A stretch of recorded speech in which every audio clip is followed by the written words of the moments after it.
Good evening. Welcome to tonight's Sterling Masterclass with Nermis Mieses, oboist. She is associate professor at Bowling Green State University, principal oboe of the Michigan Opera Theater, and the chair of the Gilles Fox International Competition for Oboe. Tonight we have three wonderful young musicians playing for you. Christina Tay, Audrey Ling, and Sebastian Gonzalez. And I'm going to turn it over to Nermis and we'll get our class started. Thanks for joining us. Hello, everyone. I am so pleased to be here and get to work with these fantastic students of the Primavera Fund in this masterclass. So let's get started.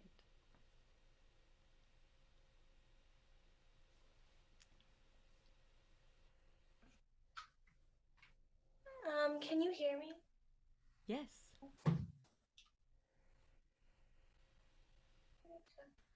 My name is Christina Tay, and I'm playing Three Romances. Excellent.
Brava! Great job, Christina. Great job with this piece. I really like your finger legato. And that is a skill that um, a lot of instruments that use keys sometimes kind of forget how important it is, and you already have that kind of singing quality with how smooth you squeeze your keys, therefore sort of overriding the fact that we have keys to pull down and to push down, and giving more continuity and seamless connection between notes. So bravo on that. And also playing through this romance. I think in our oboe world, these romances are well known for how beautiful they are, but also how much they consume of our stamina. So kudos on that as well. And another thing that I really like is how light is your tonguing in many of these delicate articulation places. So your diction throughout this is just very elegant and really light. And that is also another really good skill to have as an oboist.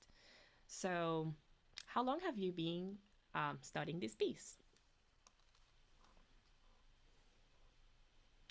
I started like around last month. Very nice. What do you like about this piece? What are your favorite things to work through it? I really like the middle part of the piece because it has a lot of dynamics and it's just really fun to play. Oh, that contrast, right? Really good, really, really good. What would you say are the things that you're looking at lately, the aspects or elements that are consuming your practice time with this piece lately, this past 7 days? A lot of the rhythm parts because I usually am not so consistent with my eighth notes. Okay. Yes, yes. And I think your rhythm was pretty good today. At times, some of the countings were a little shorter. Um, but I would like to, rhythmically, I would like to work with you in how to incorporate that same counting at the moments that we have to take a breath. Because, yes, taking a breath is a pretty distracting thing, um, and it can kind of throw off our counting. So, let's kind of work on that as we also work on other things, and I'll just kind of stop you and then use some of the examples. But for now, could I invite you to play a little bit um, of the beginning and think, let's talk ever so slightly about air and embouchure in the sense of, yes, there are many jumps on this on this piece and its melody, but I would like for your airstream to just be ever so slightly more direct, and for your embouchure ever so slightly more steady, so that when we do have the shifts, what is shifting is the notes and not so much our setup for playing those notes.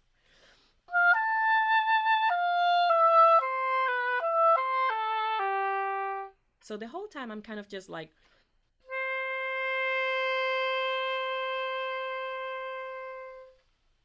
sort of blowing this air column that has a shape, perhaps a little inflection, ta-da-da-dee-da-dee-dee-da-da-da, but for the most is very steady, regardless of perhaps my phrasing. So could you try for me the first 2 bars or 3, if you feel compelled, play the first 4, and just really try to average the register that you see you're about to play and just blow straight through it in the middle of it or in the upper part of it, but just kind of keep this air that is tight the whole time, so that is focused, and this embouchure that you place and you kind of like keep it from doing any little kind of modifications as you're playing.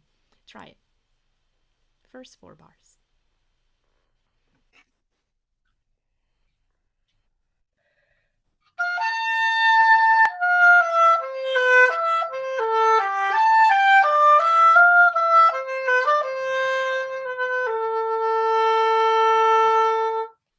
Very, very good. Especially towards the end, I thought it was so much more smoother when it comes to hitting the pitch centers or not varying the pitch centers per note. So let's just try it one more time. And this time to go up towards the high register, we're mainly going to use our air support. Ooh, and you can keep most of that middle register kind of around the same air speed. So we only need a little faster of air speed, not so much gripping on the reed with a little bit more firmness to go towards that high A. So forget about your mouth for a second and try to do more with shifting your air upward. Ooh, and then you just blow everything else on more of that centralized air support that you found. One more time.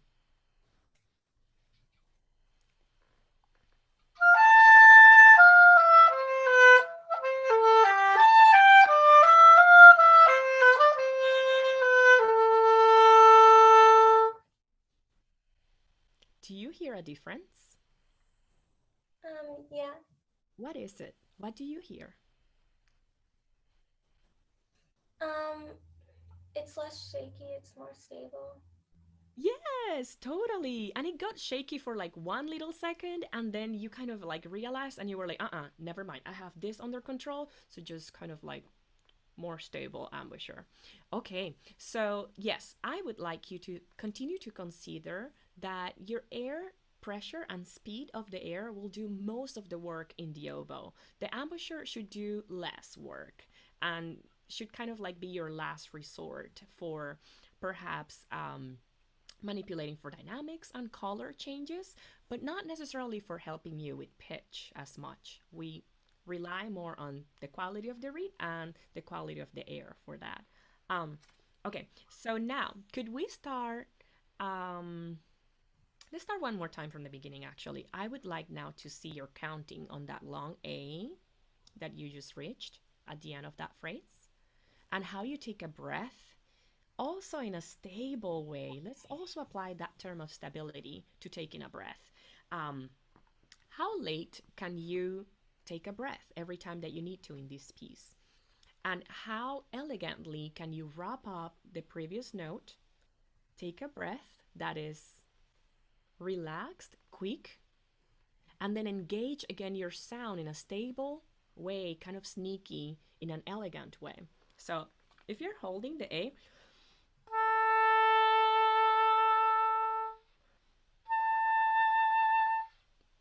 what's gonna be the quality of leaving that A at its latest timing possible?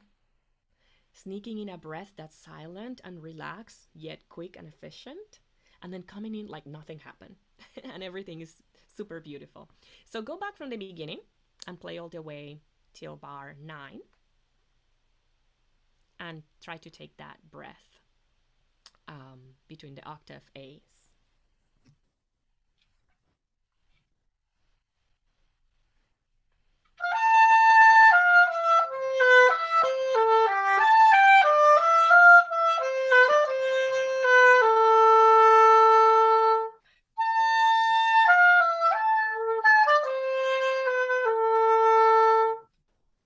Beautiful, beautiful, beautiful. Okay, so now let's keep adding more decoration to this cake. When you come back into the high A after the breath, see if you can use that very soft diction that you were using for most of this piece. So you wrap up your A, like tonguing.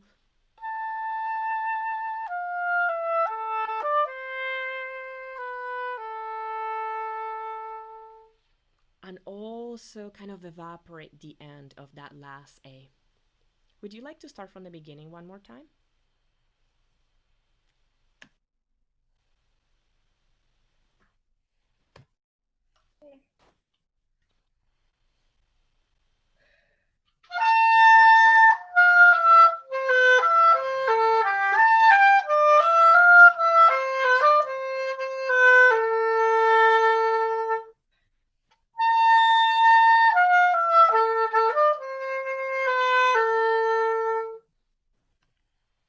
Beautiful, beautiful. Could you play for me the last 2 bars or last 2 bars and a half? So from the high A, and when you play your last A, I want you to finish it like the note tapers and it's done, but you're still not done with it. Like, you just loved it so much. You're still imagining how special it was. So as soon as you finish, you're still kind of playing in your head. So just slow down how you wrap up things at the end.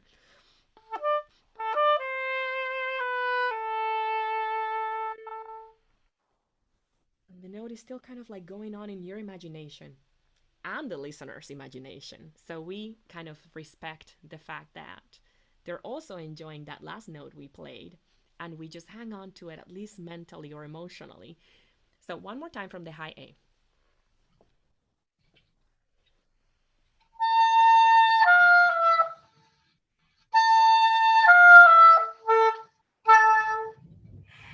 That's okay.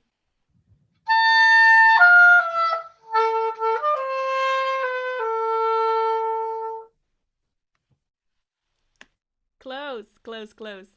So I'm still hearing that you finished the A, sort of like, okay, I'm done and I'm moving on.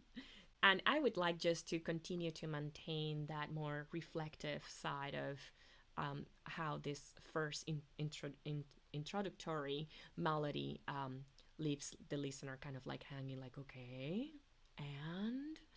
and so you can continue to think about that idea of just slowing down how you leave things and how you still stay in that emotional state of it. Okay, we will move on to talk about, if you can quickly let me talk about that initial appoggiatura or grace note. If you can think of that start as this kind of almost slightly effusive entrance, ta-da, but also very elegant and very fragile. So perhaps just slow down ever so slightly how you move from the F to the A.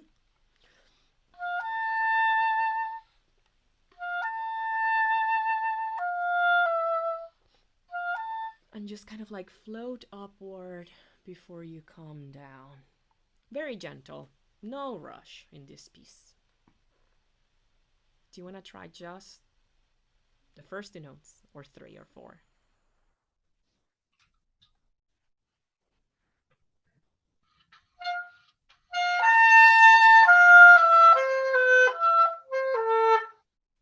Really, really good. And really feel that off gravity moment of there, no rush. And if you feel like the notes are starting not to come out, it could be that the embouchure is biting a little bit. So just go ahead and force it downward. The same firmness, the same shape, just a little downward. That's gonna open up the reed. Okay, let's move on to 11, bar 11, because we're gonna find some similar things here. So start with a lowered embouchure, no rush, moving from one note to the other. Let me hear that.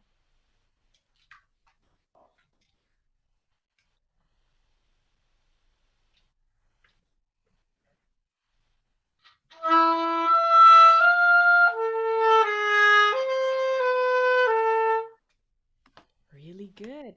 How much can you taper that last A?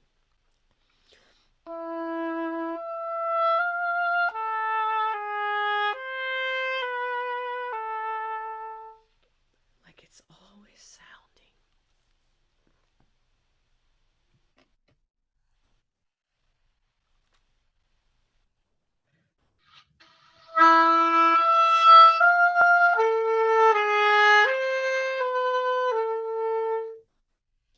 Really good. And even when you're done playing, just stretch it. Stretch the silence after the note is done. Okay, let's hear the next entrance.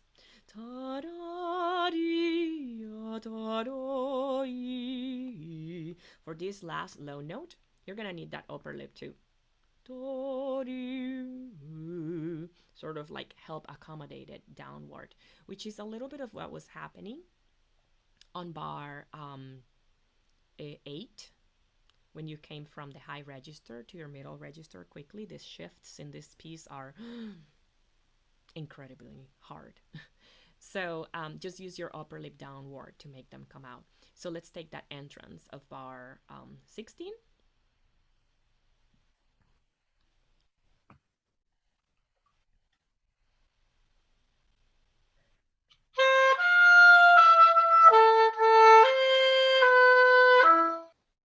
Really good. And always think that that low E will last longer than what is actually on the piece. Every single one of, well, I'm pretty sure every single one of these notes that you leave in this piece are always taped and kind of elongated as much as you can. It's such a passionate genre, what you're playing here.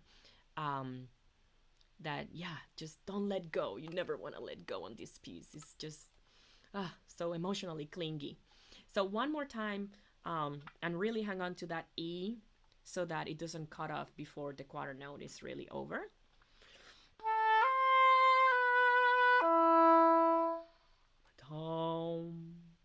Let us hear the tail of the note, and I tend to use that term a lot with my students, like, oh, you don't have a tail, or your tail got cut off, which in the oboe, it happens a lot to us. So let's just try it. If you want, you can try it 2-3 times in a row on your own, until you feel like that E is like 1, 2. It's just stealing and evaporating towards that second beat.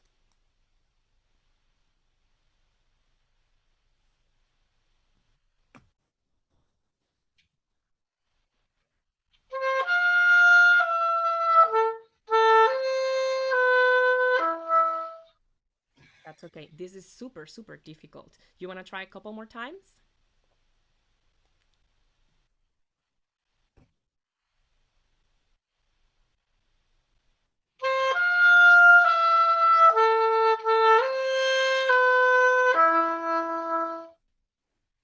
Nice! I heard a tail. That's really good, and it makes you sound so much more fancy. Okay, I'm gonna let you play now from bar 20. So this is gonna be a big chunk. What about until, would you like to play until 56 before the scherzando? So I want you to play a big chunk now and try to apply some of this stability of air column, shifting mainly with your air speeds. If you need high register, just more pressure up. If you need to play a low note, slow down the air pressure, and also for sure, encourage the reed to open by lowering your upper lip. And just try to do as many tails as you can before every single breath. Do you think you can do those 3 things for me from bar 20 all the way to the scherzando? Yes?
Really great job, Christina. Really great job. Would you tell me, of those 3 things that I asked you, which one was your main priority or which one was easier for you to think about?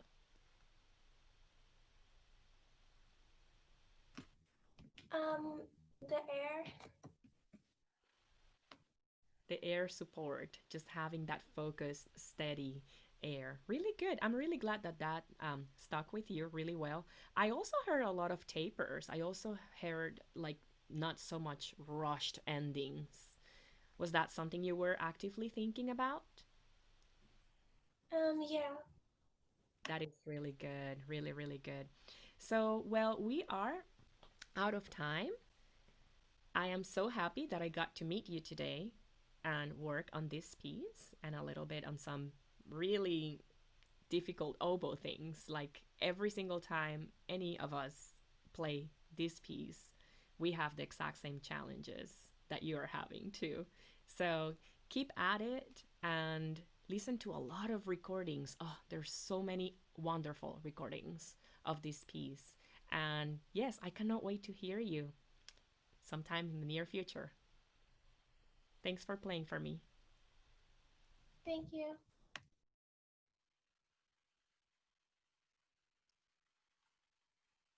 So up next, we have Audrey. Hi, my name is Audrey Lynn, and I'm going to be playing Mozart's KV 370 Sonata.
each term.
Brava! That was excellent. You have great technique, Audrey. How long have you been playing oboe? About 5 years. Very nice. Very nice. Yes, I really like your technique and the bounciness that you're bringing to this Mozart style. That is also very nice. Um, the trills are fantastic. Usually, these trills give older people than you lots of trouble, and you're like nailing them. That's amazing. Okay, so how long have you been working on this piece? About a month. Yeah. Really good. What are the things that are still challenging for you? A lot of the 16th note runs. Um, and some of the trills too. Yeah. Okay, really good. Um, I want to talk to you a little bit about um, your left hand and how can we make it more efficient with less work. A little bit about in terms of style, the tension release, um kind of big element of this piece is where we have that leading tone that resolves, da, da, and every time we kind of have to do the gesture kind of in one way, strong, weak. So we are going to address that, and yeah, we can even tackle those final trills and the rhythm before bar 64 during the trills. So let's get started just discussing ever so slightly hand position, if you don't mind, because I think it will serve some of these times that you're playing the high D, and it will make things cleaner in terms of technique. So for your left hand, I would like to see that when you're not using the first octave, that your thumb doesn't stay up in the air and away, and definitely I think it's going sometimes a little too far up. But if it comes down, oh, sorry, if it just touches the first octave and goes down, I don't know how to do this backwards. Ah, the wrong side.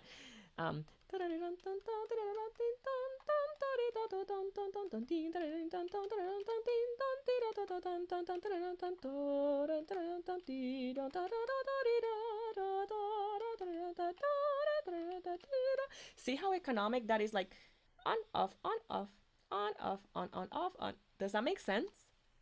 Now, for you to acquire that skill, it's gonna take some time, patience, and lots of love.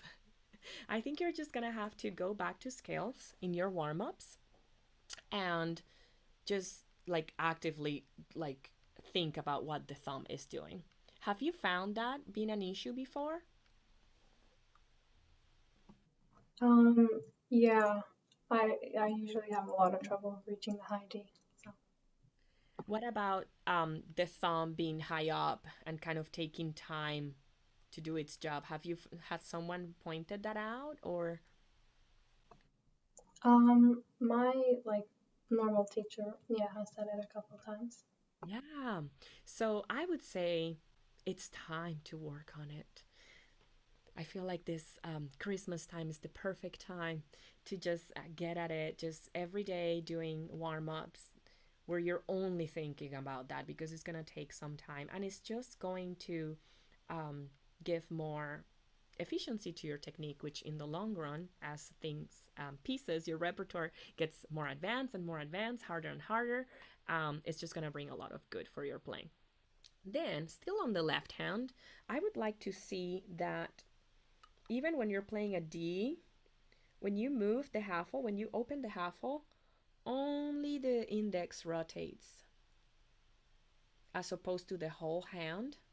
Could you show me if you were to finger through? Sure. Actually, what about we do bar 86? So very slowly. So that's where you have the high D going to the E, the high D going to the F sharp. Oh, okay. F sharp, the high D to the G. A. Does that make sense? Could you just show me? I'm not sure how. Just finger exactly what I did. Not no playing. You can probably do it this way. It's more comfortable. If you do it vertically, it's gonna be better. Okay. D E. Da, da, da, da, D. Really good, really good. I saw less movement in your left hand. That's all I want, for the left hand to barely move.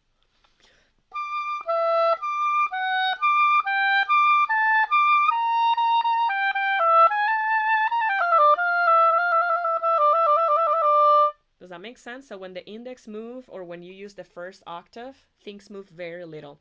Would you like to play 85? It can be under tempo. I'm only going to be looking at your left hand. So always feel like your hands are barely moving, achieving the same work or even better. Okay.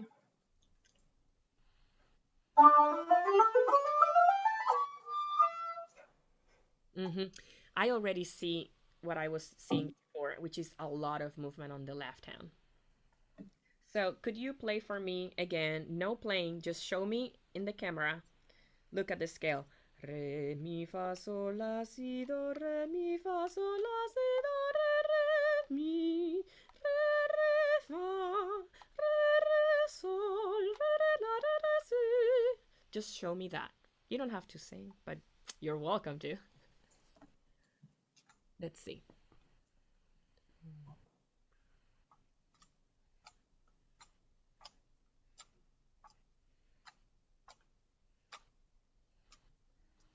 Can you play the scale? Okay.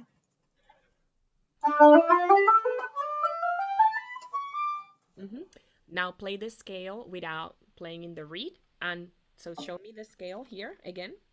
Only the fingerings.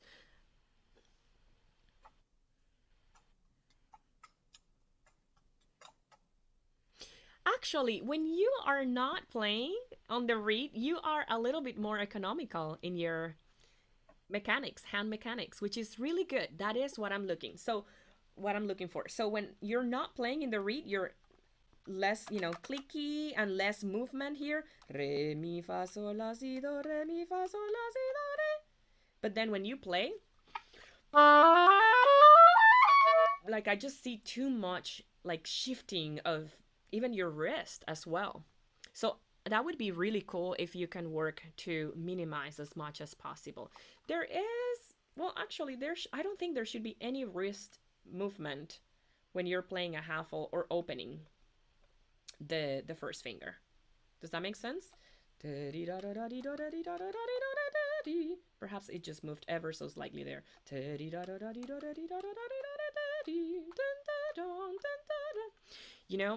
When I was in Brazil, playing for a competition, when I gave the concert after the competition, the biggest compliment I felt, I remember to this day, was that someone from the audience, once I was done playing, told me, wow, you're playing all of these very difficult things, but I cannot see your fingers or your hands move. And I was like, yes, I have shifted. um, because yes, you can have some movements that are very healthy. It's not like your hands should look like you're not moving at all. But the more economical your movements are, the better for the cleanliness and smoothness between notes, and also just the agility for harder repertoire later, where you're gonna have to do more movements in less time because things go fast, and that economy will really pay off. So think about that. I'm gonna invite you to just like incorporate it in your warm-up routine, and there are several exercises that you'll be able to um, find for this, or just some many pieces just like this, or scales or arpeggios. Anything pretty much will help to just like always keep an eye at your left hand. And you can even have a mirror in front of you and just check for the movement of those hands. I can tell you that I have done the whole mirror thing like at several stages of my career. So it's something that we do even if we're professional players. Why not? So, okay. So then the next thing that I said we should work on are the tension release moments, musical moments. So let's hit that topic a little bit. What about we go to bar? So that is 9, 8. So pick up to bar 9. And every time you have that tension release, it's gonna be strong, weak, strong, weak, strong, weak, strong, weak, strong, weak. Okay.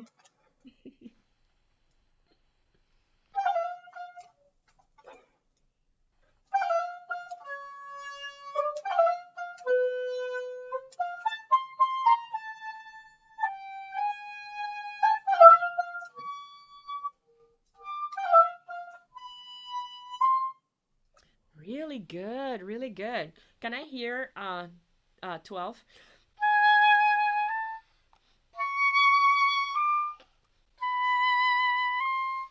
Could I just hear those last three? 12, 13, and 14.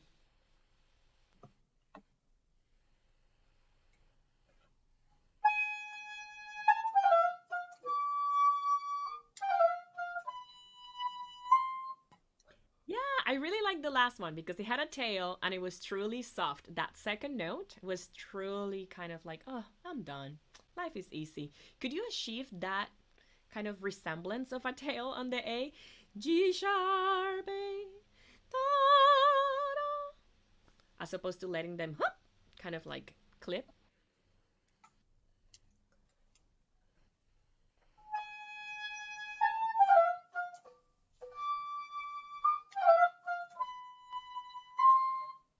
Really good, really good. Okay, so that will appear everywhere in this piece. If you can just spend a couple days actively looking for those places in your practice and really calibrating them to always have that relationship of leading tone versus that resolution of it. That's gonna add a lot of style to this piece. That's gonna go really well with the bouncing things that you're doing. Um, let's then work on the the trill for, I think it was towards the end. Yes, so 6 bars from the end. Could you show me slowly what you're doing there?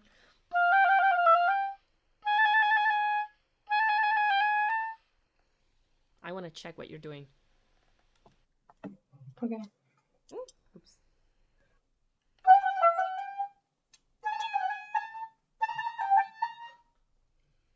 And you're playing from A to B flat, the last trill? Yeah, I hope Yes. so. Yes. What did you do for the G sharp to A trill? Um, that one, Can you show me? yeah. Can you show me here? Oh, Yes.